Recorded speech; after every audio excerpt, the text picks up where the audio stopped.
Amigos del canal Oscar TV, aquí les muestro que en este canal tenemos gran variedad de videos. Espero que se suscriban y apoyen el canal. Aquí les dejo un muy buen video. Hola amigos, espero que estén pasando un muy buen día. Les agradezco que me apoyen en la iniciativa de salvar estos videos. Entonces, para que se suscriban al canal, me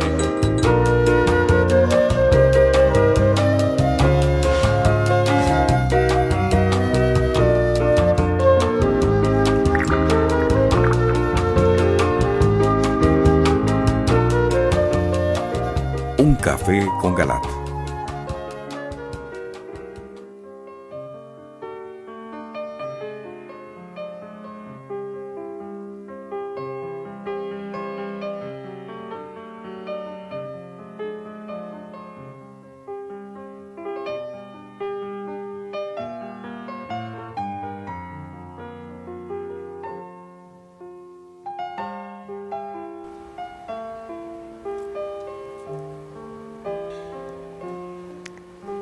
Buenas noches, les damos la bienvenida a su programa Un Café con Galat. Esta noche tenemos un tema bastante interesante y es el reloj del final del mundo. Este es nuestro tema de hoy y nos acompaña la doctora Ana Cecilia Osorio.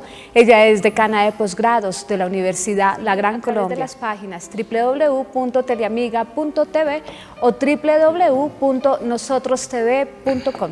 Conduce y dirige el doctor José Galat, presidente de la Universidad La Gran Colombia. Bienvenidos. Bienvenidos también ustedes, nuestros teleamigos y teleamigas. Gracias a ustedes existimos nosotros. Bueno, hoy vamos a tratar de un reloj simbólico, el reloj del fin del mundo, creado por científicos de Estados Unidos desde 1947. Y según la marcha de los acontecimientos, ellos adelantan o retrasan el reloj. No es el reloj ni el que ustedes tienen en su mano. Es un reloj simbólico, repito, que muestra la proximidad de, del acabose de la humanidad. Una guerra nuclear que vendría como consecuencia del enfrentamiento ahora y de la situación bélica que se ha mantenido y que cada día se hace más grave entre Corea del Norte y Estados Unidos. Pero no les voy a contar más. Ustedes van a ver conmigo el video y que nos va a ilustrar sobre este problema.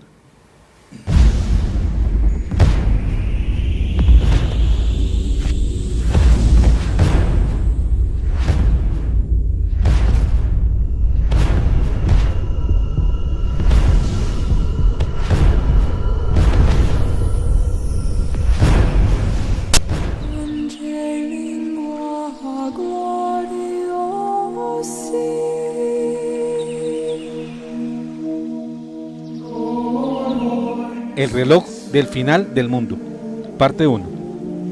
Varios medios de comunicación han informado que el Doomsday Clock, reloj del apocalipsis o, el llamado por algunos, reloj del final del mundo, fue adelantado y ha quedado a 2 minutos de la medianoche. Entiéndase medianoche como la hora límite para que se desate la catástrofe final.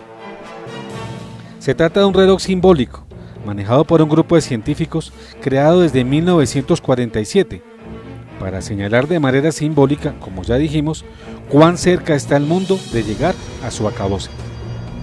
En una escala representativa de 24 horas, expone cuántos puntos se ha acercado o se ha alejado, según los aconteceres relacionados con la situación militar mundial, en concreto, con la capacidad nuclear que tienen los distintos países para adelantar una guerra generalizada. Nunca, desde épocas de la Guerra Fría, el reloj había estado tan cerca de la medianoche como se encuentra ahora. Es decir, nunca había estado tan cerca del límite. La que se dibuja sería la Tercera Guerra Mundial, después de la Primera, que fue de 1914 a 1918. Y de la segunda que transcurrió entre 1939 y 1945, Tercera Guerra Mundial, que parece estar anticipada en las profecías de Zacarías, cuando muestra la manera como las víctimas van a morir en ella, por efecto de una contienda nuclear, Anuncio que, aunque no emplea las palabras atómica ni nuclear, que para la época no eran conocidas, sí habla de ellas. El profeta Zacarías, en el capítulo 14, 12 a 13, describe dramáticamente esta guerra así: hará que se pudra su carne cuando todavía estén en pie. Sus ojos se pudrirán en sus órbitas y su lengua dentro de su boca. Aquel día cundirá entre ellos un pánico enorme, enviado por el Señor. Cada uno agarrará la mano de su compañero y levantará la mano unos contra otros. Aunque pareciera que la Tercera Guerra Mundial, de naturaleza totalmente nuclear, fuese el fin de la humanidad, no será así, porque esta guerra permitirá la manifestación del anticristo, el cual astutamente la provocará, la controlará y al mismo tiempo se manifestará como el pacificador de la misma, porque tiene influencia en ambas partes combatientes, y esto impedirá que se llegue a mayores destrucciones. Pero la trágica función de esta guerra es permitir al anticristo lucirse como el pacificador, para así reclamar el poder total en el mundo. Aquí tenemos un clásico caso del incendiario convertido en bombero, que simulando así se gana la confianza de sus víctimas. Recordemos lo leído de San Pablo en 2 de Tesalonicenses, que una vez cumplida la apostasía se daría la manifestación del hombre impío, es decir, queda creado el clima para la aparición del anticristo, y este triunfará gracias a la astucia con que se presentará como bombero del incendio que él mismo ha provocado. En la actualidad, un factor determinante que también ha contribuido a que el reloj de los científicos se adelante es la situación climática por el incremento del calentamiento global y los males que esto conlleva para los ecosistemas y especialmente para los aires respirados en las ciudades, además del agotamiento de los recursos naturales básicos para la supervivencia de la humanidad y la de otras especies. Bastaría citar únicamente el ejemplo del área del Amazonas, que año tras año ha acelerado su deterioro y deforestación, creando mayores posibilidades de una futura desertificación, con irreparable daño para toda la humanidad, que ha considerado esta zona vital como uno de los pulmones de nuestro planeta. Pero eso no es todo. El botón rojo que ha encendido la alarma del reloj parece tener nombre propio, y es el de Donald Trump, presidente de los Estados Unidos. Él, con su intemperancia verbal en el manejo del conflicto con Kim Jong, el tirano gobernante de Corea del Norte, le han puesto un acelerador al minutero apocalíptico, pues es motivo principal que han expuesto expertos y científicos para adelantar medio minuto más cerca de la medianoche el reloj que anuncia la llegada de la catástrofe. El verdadero reloj de Dios. Ahora bien, los científicos que manejan el reloj tienen un criterio orientado por factores meramente humanos, que ya dijimos están básicamente comprendidos en la situación militar, específicamente en la inminencia del uso de energía nuclear en una guerra y en los acontecimientos negativos del clima planetario, al cual se agregan los terremotos cada vez más frecuentes e intensos en los últimos tiempos, así como la actividad volcánica mundial, que también se ha incrementado en intensidad y frecuencia. Pero para nosotros, esos factores que son reales no son los únicos indicadores o signos que determinan la inminencia del final. Hay otros de naturaleza distinta, que no son tenidos en cuenta ni mencionados por los científicos que manejan este reloj apocalíptico. Son precisamente los de este orden evangélico y especialmente apocalíptico, que ellos no tienen en cuenta. Estos elementos se refieren a la situación espiritual, tanto del mundo como de cada persona, pero más específicamente a la situación del cristianismo y de la Iglesia Católica. No simplemente como científicos que ponen entre paréntesis la fe, sino como católicos creyentes, nosotros tenemos en cuenta también los indicadores evangélicos. Esto nos lo señala la Constitución Pastoral Gaudium et Spes, aprobada en el Concilio Vaticano II, que dice en algunos de los apartes de sus numerales. Número 4 señala: para cumplir esta misión es deber permanente de la Iglesia escrutar a fondo los signos de la época e interpretarlos a la luz del Evangelio, de forma que, acomodándose a cada generación, pueda la Iglesia responder a los perennes interrogantes de la humanidad sobre el sentido de la vida presente y de la vida futura, y sobre la mutua relación entre ambas. Y en el número 11 encontramos este párrafo conexo con el anterior. El pueblo de Dios, movido por la fe, que le impulsa a creer que quien lo conduce es el Espíritu del Señor, que llena el universo, procura discernir en los acontecimientos, exigencias y deseos de los cuales participa juntamente con sus contemporáneos los signos verdaderos de la presencia o de los planes de Dios. Hasta los ortodoxos rusos ven próximo un final. Una voz que interpreta estos signos de los tiempos desde el Evangelio, no propiamente católica, pero sí cristiana, es la del patriarca Kirill, cabeza espiritual de Moscú y toda Rusia, actual líder de la Iglesia Ortodoxa en dicho país, superior máximo de esta comunidad eclesial que se separó de la Roma católica en el siglo XI, pero que conserva similitud general en sus doctrinas y dogmas con los del catolicismo. Kirill declaró que es evidente el abismo del fin de la historia. Con este líder ortodoxo, Francisco ha tenido importantes encuentros y avances ecuménicos. Recordemos su encuentro de La Habana, Cuba, en febrero de 2016. Monseñor Kirill, o Cirilo I de Moscú, fue enfático en decir que el mundo está entrando en un momento crítico y que la civilización humana está muy cerca del abismo. Recordó que la aproximación y el alejamiento del fin del mundo depende de cada uno de los hombres, y al mismo tiempo llamó la atención diciendo que ya es visible a simple vista, hay que estar ciego para no ver la aproximación de los terribles momentos de la historia, de los que habló en su libro de las Revelaciones el apóstol San Juan. Kirill pidió a todos los gobernantes, celebridades y ciudadanos tomar conciencia de lo que está pasando y constituir un freno que detenga la caída en el abismo del fin de la historia. Criticó en cierta manera la visceralidad de los hombres, aseverando que no es tiempo de sacudir la barca de las pasiones humanas.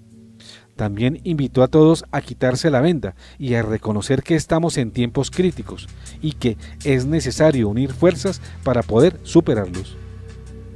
El patriarca ortodoxo ruso, con sus palabras, hace una pequeña introducción al reconocimiento de los factores espirituales que no han sido considerados por los científicos, que solamente ponen sobre la mesa la calamidad climática y sobre todo la conflictividad nuclear de las naciones actuales. En efecto, hay otros factores que determinan la proximidad, o mejor, la inminencia del final catastrófico que nos espera. Esos factores están básicamente en la revelación bíblica, pero también algunos de ellos se encuentran en las revelaciones particulares recibidas por algunas almas selectas. Por ejemplo, bíblicamente, uno de los indicadores decisivos de la situación que comentamos es la apostasía generalizada en el seno de la propia Iglesia Católica, con el agravante que tiene su vocero en las cumbres más altas de ella. Este acontecimiento impensable y de difícil cumplimiento ya se viene dando. Hoy, quien lidera esta apostasía general es quien funge como pontífice máximo de la Iglesia, Francisco, el obispo argentino Jorge Mario Bergoglio Sibori. Así fue anunciado por San Pablo. Lo podemos leer en la segunda epístola a los tesalonicenses en el capítulo 2, 1 a 4, de esta manera. Acerca de la venida de nuestro Señor Jesucristo y de nuestra reunión con Él, les rogamos, hermanos, que no se dejen perturbar fácilmente, ni se alarmen, sea por anuncios proféticos o por palabras o cartas atribuidas a nosotros, que hacen creer que el día del Señor ya ha llegado. Que nadie los engañe de ninguna manera, porque antes tiene que venir la apostasía y manifestarse el hombre impío, el ser condenado a la perdición, el adversario, el que se alza con soberbia contra todo lo que lleva el nombre de Dios o es objeto de culto, hasta llegar a instalarse en el templo de Dios, presentándose como si fuera Dios. Aquí San Pablo nos está diciendo que antes de la solución final se presentarán las dos bestias, una de ellas de orden espiritual, que es el falso profeta o falso papa, y la otra bestia de orden político, que es el anticristo. La primera bestia, el falso papa, enseña toda clase de herejías, y con ellas la apostasía, y la segunda bestia pretende suplantar a Cristo, mostrándose como su segunda revelación, y llega para establecer una espantosa tiranía. También viene para que la gente lo adore como si fuera Dios. Los otros anticristos. En la Biblia, anticristo es todo personaje que se enfrenta a la religión verdadera y al pueblo que la profesa, pero sobre todo es el personaje que pretende sustituir a Dios y hacer que lo adoren a Él, en lugar de Dios, o que adoren también a sus ídolos. Claro que el personaje central, el más importante, será la bestia del Apocalipsis, que surge del mar, y que San Juan describe en los versos 1 al 10 del capítulo 13 del Apocalipsis. En esta bestia está representado el mayor y el más importante de los anticristos, pero antes de él han habido muchos otros, y por eso San Juan nos dice que sería algo así como los tipos del antitipo, que se presentará ya próximamente en este final de los tiempos. Ya el mismo San Juan, en su primera epístola 8, 12 a 22, nos habló de la pluralidad de los anticristos con estas palabras: Hijos míos, ha llegado la última hora. Ustedes oyeron decir que vendría el anticristo. En realidad, ya han aparecido muchos anticristos, y por eso sabemos que ha llegado la última hora. Ellos salieron de entre nosotros, sin embargo, no eran de los nuestros. Si lo hubieran sido, habrían permanecido con nosotros. Pero debía ponerse de manifiesto que no todos son de los nuestros. Ustedes recibieron la unción del que es santo, y todos tienen el verdadero conocimiento. Les he escrito, no porque ustedes ignoren la verdad, sino porque la conocen, y porque ninguna mentira procede de la verdad. ¿Quién es el mentiroso sino el que niega que Jesús es el Cristo? Ese es el anticristo, el que niega al Padre y al Hijo. En efecto, después de los anunciados por San Juan, ha habido en los últimos 2000 años muchos anticristos. Por ejemplo, los distintos emperadores romanos que se autoproclamaron dioses e hicieron grandes persecuciones contra los cristianos de la primera época. Pero a partir de ellos, muchos otros gobernantes autoendiosados o ensoberbecidos con el poder, como Napoleón en Francia, Hitler en Alemania y Stalin en la Unión Soviética. Todos ellos pueden considerarse como tipos del antitipo que esperamos que próximamente se presente, al cual el obispo Jorge Bergoglio le viene preparando el camino con todos los atropellos a la verdad, a la moral y con su falso ecumenismo que lo ha llevado a traicionar frontalmente a la Iglesia de Cristo, por ejemplo, exaltando falsamente a Lutero al declararlo testigo del Evangelio y de la fe. Pero antes de los anticristos que han habido en los últimos 2000 años, también hay que considerar otros del Antiguo Testamento, como Antíoco IV Epífanes, al menos como precursores del anticristo, es decir, como tipos del antitipo que vendrá próximamente. El profeta Daniel nos señala con lo que sucedió en su época, es decir, con la dominación tiránica de Antíoco IV Epífanes en el siglo II a.C., uno de los sucesores de Alejandro Magno, que sería el tipo de lo que sucederá en la era nuestra, con el anticristo y el falso papa, que serán el antitipo. En efecto, Antíoco IV Epífanes saqueó a Jerusalén, entró en el templo de los judíos y suprimió el sacrificio, y con él el culto a Yahvé. Y este es el tipo de lo que está por suceder actualmente con el antitipo del anticristo final, por aparecer. Para hablar más claro, es un ejemplo de lo que sucedió antes, y que de modo similar volverá a repetirse, con lo que en el futuro próximo acontecerá con el anticristo y con los cambios de la misa, que están preparándose ya en las intramurallas del Vaticano, con el objetivo de restarle su carácter de sacrificio y convertirla en una simple memoria o recuerdo de lo ocurrido en la última cena y en el Calvario, hace más de 2000 años. Lo que está por suceder es un eco de lo ya anunciado en el Antiguo Testamento, en el libro del profeta Daniel, capítulo 9, verso 27, con estas palabras: se agrandó hasta llegar al jefe del ejército y le suprimió el sacrificio perpetuo. El lugar de su santuario fue avasallado. Él impondrá una alianza a muchos durante una semana, y durante la mitad de la semana hará cesar el sacrificio y la oblación, y sobre una ala del templo estará la abominación de la desolación, hasta que el exterminio decretado se derrame sobre el devastador. En esta semana de años, es decir, un año por cada día de que habla Daniel, se anuncia la dominación del anticristo por 7 años, que se dividen en 2 periodos iguales de 3 años y medio cada uno. El primero de menor ferocidad y el segundo más demoledor y contundente para los verdaderos fieles del Señor. El obispo Fulton Sheen y el anticristo. Además, sobre el anticristo ya han hablado más recientemente personajes como Monseñor Fulton John Sheen, quien al respecto nos advierte contra los retratos tremendistas que algunos han hecho de él, y que son contrarios al de un astuto, que con su habilidad populista quiere ganarse la admiración, confianza y el aplauso de la gente. El arzobispo norteamericano dijo: el anticristo se presentará con un rostro amable de pacifista, ecologista y ecumenista, es decir, tendrá la apariencia de un político muy simpático, que suscitará la admiración entusiasta y el cariño de las masas. No será llamado, de lo contrario tendría seguidores. Él no va a usar medias rojas, ni vomitar azufre, ni llevar un tridente, ni agitar una cola de flecha. Esta mascarada ha ayudado a convencer a los hombres que el diablo no existe. Cuando nadie lo reconozca, más poder ejercerá. Del falso papa ya hemos hablado y lo hemos identificado en el obispo Jorge Mario Bergoglio, cuyas herejías no vamos a repetir aquí, porque ya son suficientemente conocidas por ustedes, queridos teleamigos.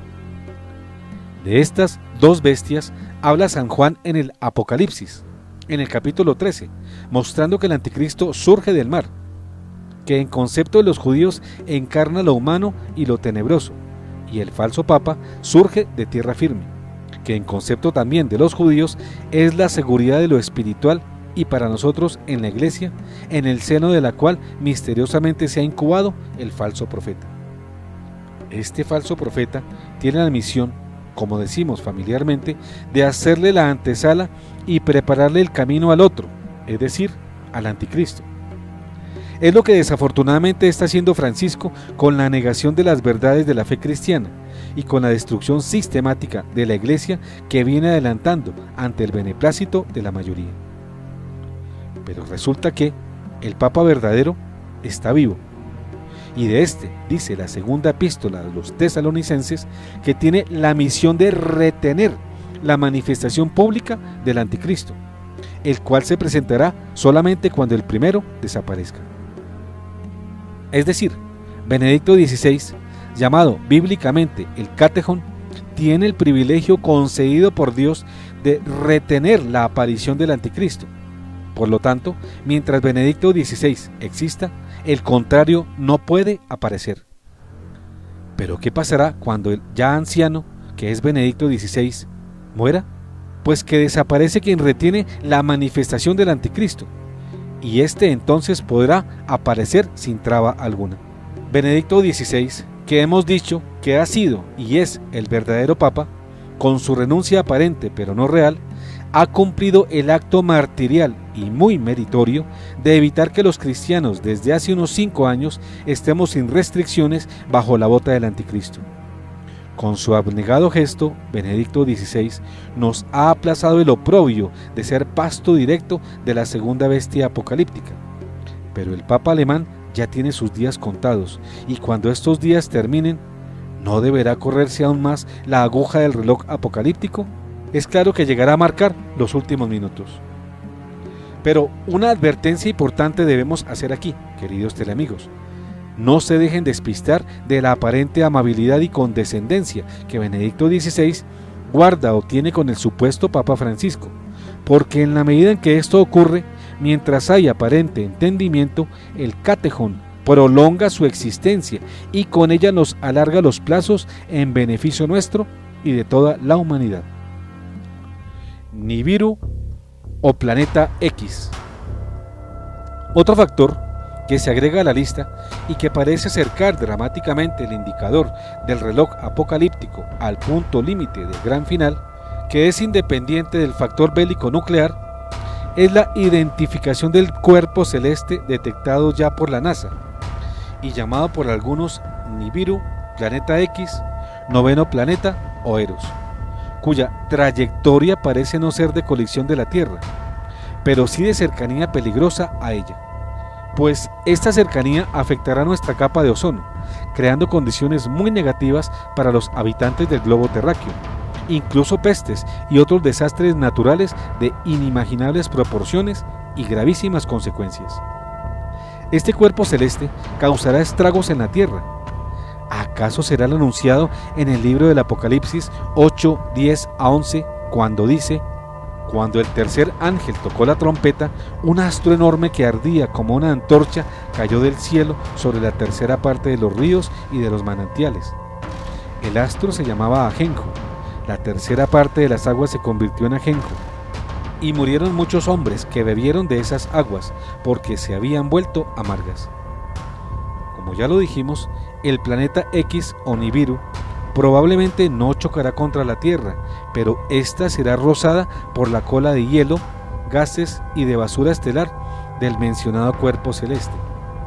Tal roce o encuentro con nuestra atmósfera producirá las pestes y daños ecológicos mencionados en el capítulo 8 del Apocalipsis.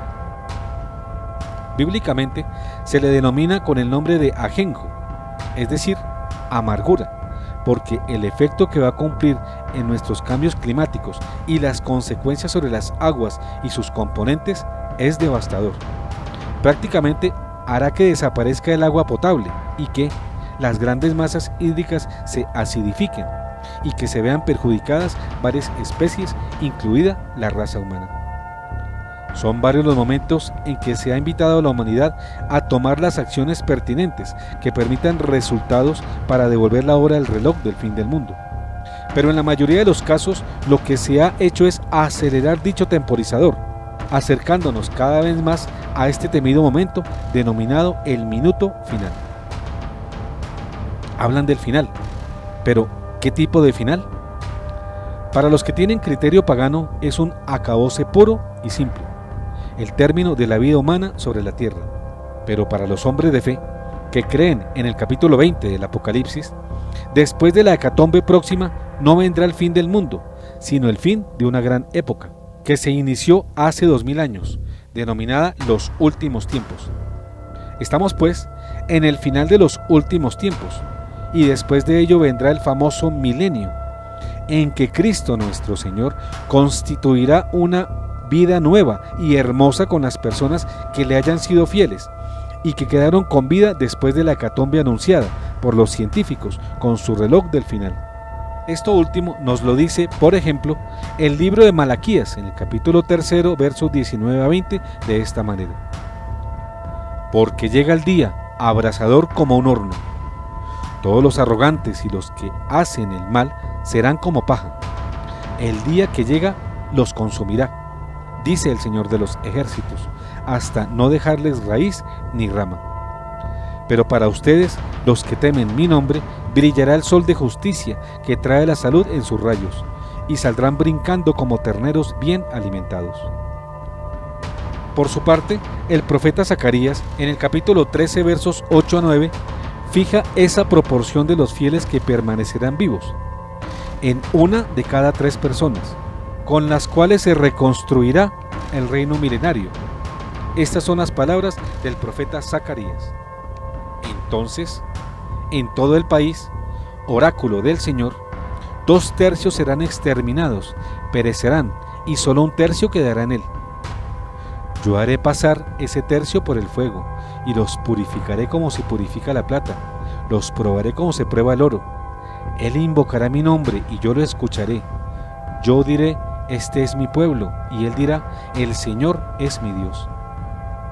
Sobre una población calculada de 7.450 millones de personas actualmente en el mundo entero, sobrevivirían aproximadamente 2.490 millones de personas, y el resto infiel, es decir, unos 4.960 millones de personas perecerían.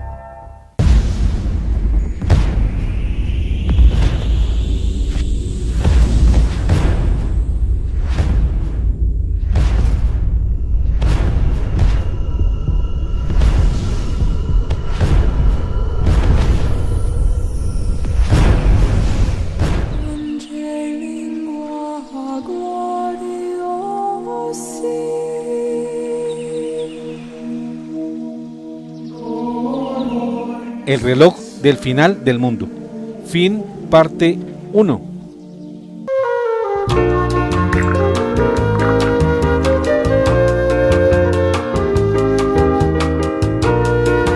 Un café con Galat.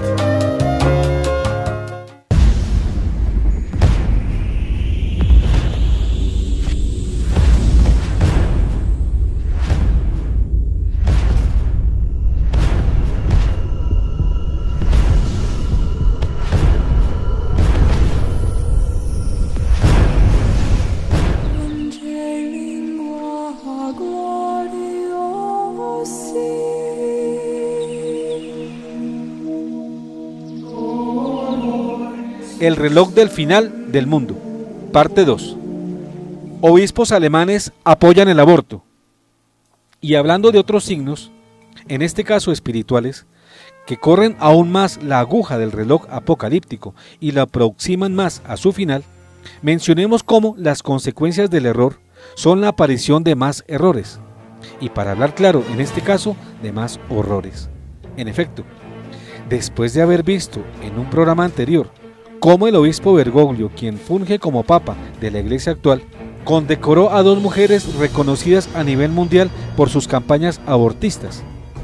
Lilian Plumen, la primera, procedente de los Países Bajos de Europa, fundadora de una ONG en favor del aborto y las parejas LGTBI, financiada con más de $300 millones.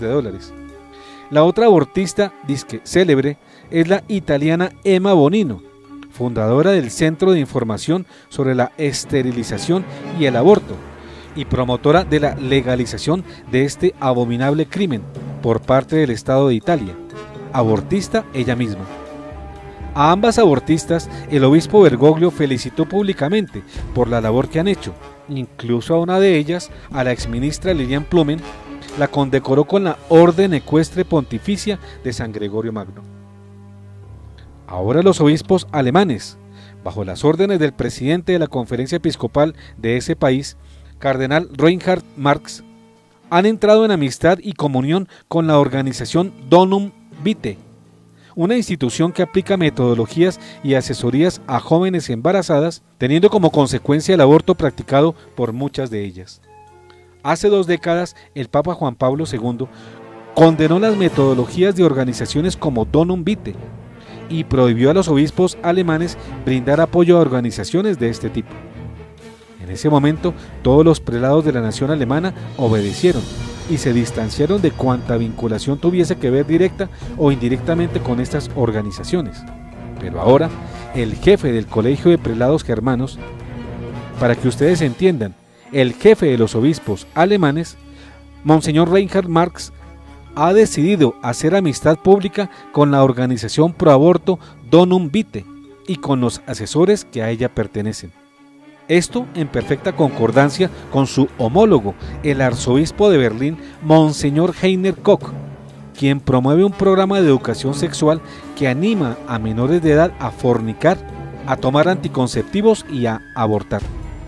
En efecto, así como se oye, el arzobispo de Berlín, Heiner Koch, sin tener en cuenta la doctrina católica sobre la moralidad sexual, publicó a finales del año pasado un programa que enseña a los niños sus derechos sexuales, incluyendo la relación sexual consensuada entre adultos y menores, así como las posibilidades para obtener anticonceptivos o abortar.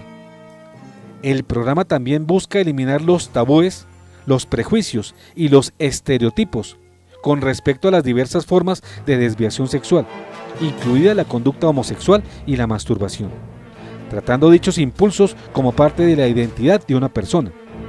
Así lo señaló Infovaticana en artículo publicado en noviembre de 2017. sobre el papel pastoral y de guía moral de la Iglesia Católica, afirma sin vergüenza alguna el flamante arzobispo germano en el mencionado programa: una iglesia que trata de imponer hoy sus opiniones a las personas está loca. Vean pues cómo el mal ejemplo de Bergoglio, condecorando a 2 abortistas célebres en el mundo, ha tenido una inmediata y fatal consecuencia en la nación alemana, para que los obispos de ese país se sintieran autorizados a dar el nefando paso que dieron en favor del aborto criminal, naturalmente en contra de sus principios católicos que defienden la vida de los que están por nacer. Y no solamente esto, el abominable paso a una sexualidad abierta que da lugar incluso a la masturbación, el homosexualismo, el uso de anticonceptivos, a la pedofilia y hasta el aborto. Prácticas infernales ahora aprobadas y promovidas desde las cabezas de la Iglesia. Porque nosotros sabemos que aplicarle la muerte a estos párvulos no nacidos es una doble abominación, contra el 5.º mandamiento que ordena no matar, y contra el 4.º, que ordena a los hijos honrar a sus padres, pero también les pide a los padres amar a sus hijos y respetarles la vida.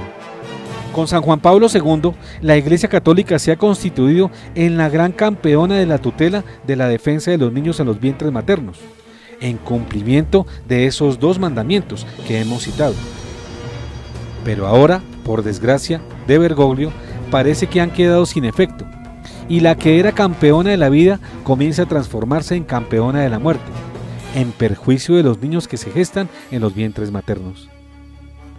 Como una muestra de su doble e hipócrita discurso, a una semana del anuncio del apoyo de la conferencia alemana de esta organización abortista, y después de haber premiado a estas 2 prominentes promotoras del aborto, Francisco exhortó a los fieles a ser más conscientes de la necesidad de la defensa de la vida.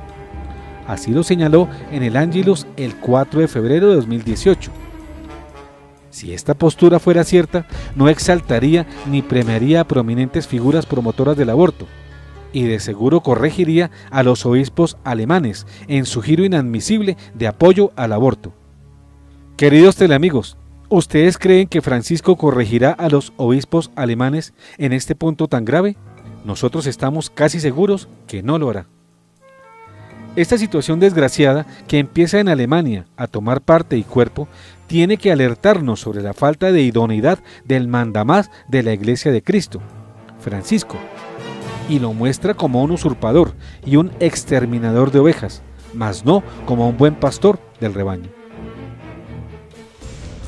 La Iglesia viva responde contra la mentalidad proabortista que se ha gestado sigilosamente. Quien no creyera en el seno mismo de la Iglesia, ahora se manifiesta la iniciativa de volver a dar vida a la Pontificia Academia para la Vida, creada por San Juan Pablo II en 1994 y suprimida por el obispo Bergoglio. Esta iniciativa es una respuesta al torcido giro que ha dado el Vaticano en materia de preservación de la vida, mediante la fundación de la nueva Academia Juan Pablo II para la Vida Humana y la Familia, formada por la unión de varios académicos que busca seguir con las enseñanzas de la original. En efecto, el 28 de octubre de 2017, un importante grupo de académicos católicos encabezados por el doctor Joseph Seifert, quien es su director, anunciaron desde Roma la fundación de la Academia Juan Pablo II para la Vida Humana y la Familia, que buscará cumplir con los mismos objetivos de la Academia Pontificia para la Vida original. Esta nueva organización es una ONG independiente de organizaciones civiles y religiosas, y tiene el propósito de ofrecer a la Iglesia estudios y explicaciones sobre las verdades antropológicas y éticas más importantes sobre la vida humana, la muerte humana y la familia. Esto muestra que la Iglesia no está muerta, no se resigna a morir melancólicamente, como Francisco pretende acontezca, y también demuestra que el pueblo cristiano es superior a quien pretende extinguirlo, porque desde él comienzan dinamismos para reponer lo que en mala hora destruyó el usurpador que hoy ocupa la cátedra de Pedro, Jorge Mario Bergoglio, el destructor anunciado por San Francisco de Asís. Obispos alemanes bendicen uniones homosexuales. Por si lo anterior no fuera gravísimo, la misma Conferencia Episcopal Alemana, en cabeza de su flamante líder, el cardenal Reinhard Marx, uno de los 9 asesores del Papa Francisco, ha declarado el 3 de febrero pasado que aprueba las ceremonias de bendición de parejas homosexuales impartidas por sacerdotes. Así lo expresó el cardenal Reinhard Marx, presidente de la Comisión de las Conferencias Episcopales de la Comunidad Europea y presidente de la Conferencia Episcopal Alemana, uno de los más influyentes cardenales en la actualidad, junto al también alemán Walter Kasper. En la celebración de los 10 años como arzobispo de Múnich y Frisinga, aseguró que, para él, los sacerdotes católicos pueden realizar ceremonias de bendición de parejas homosexuales. Y además agregó que no pueden haber reglas sobre este tema. En vez de eso, la decisión de si una unión homosexual debería recibir la bendición de la Iglesia debe estar en manos de un sacerdote o un agente de pastoral, y debe realizarse según cada caso. El arzobispo de Múnich y Frisinga indicó que, para él, la pregunta importante que debe realizarse es cómo la Iglesia puede enfrentar los desafíos planteados por las nuevas circunstancias de la vida de hoy. Pero no solamente es el presidente de la Conferencia Episcopal Alemana quien actúa de este modo absurdo. También su vicepresidente, Monseñor Franz Josef Bode, obispo de Osnabrück, quien propone que las parejas del mismo sexo reciban una bendición católica, distinta al matrimonio, por lo pronto decimos nosotros, y que la Iglesia Católica revise también sus enseñanzas sobre la homosexualidad. Así lo expresó el importante prelado alemán en entrevista concedida al diario alemán New Osnabrücker Zeitung el pasado 10 de enero de 2018. Con esto, la Iglesia alemana empieza a bendecir las uniones homosexuales, pues ya viene dando la comunión a parejas de adúlteros, según lo permite Amor y Leticia. Esto significa que con este paso se abre el camino para que se imparta el sacramento del matrimonio a homosexuales en Alemania y por efecto a toda Europa, sobre la base de la declaración anárquica e impune de uno de sus cardenales, de que la Iglesia Católica no puede dictaminar reglas sobre el comportamiento moral de sus fieles y sobre la administración de los sacramentos. Esta declaración de Marx y de Bode es un acto abierto de rebelión y un insólito abuso de autoridad, que debe ser detenido y castigado.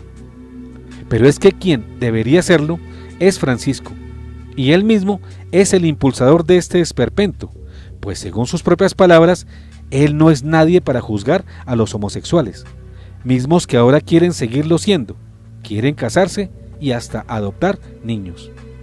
Así que, queridos hermanos en la fe, no esperen ustedes corrección papal de ningún tipo para estos rebeldes y déspotas obispos alemanes por parte de Francisco, pues el cardenal Marx es su asesor, su camarada cercano, quien dicta además muchas de las políticas que en materia de moral enseña ahora erradamente el obispo Bergoglio.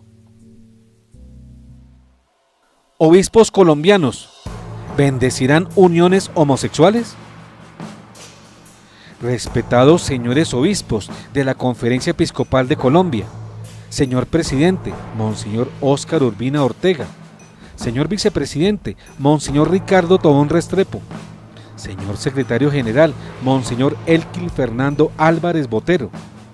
Ante este negro panorama, les preguntamos a ustedes, ¿cuál va a ser su postura frente a este nuevo esperpento del cardenal Marx y del Papa Francisco, si no castiga y corrige este adefesio en contra de Dios y en contra de su palabra? Señor cardenal Rubén Salazar Gómez, primado de Colombia y presidente de la Conferencia Episcopal Latinoamericana, no podemos dejar de preguntarnos si la invitación que el cardenal Reinhard Marx y toda la Conferencia Episcopal Alemana en pleno hecha a usted en marzo de 2017 y su cercanía a estos prelados tendrá como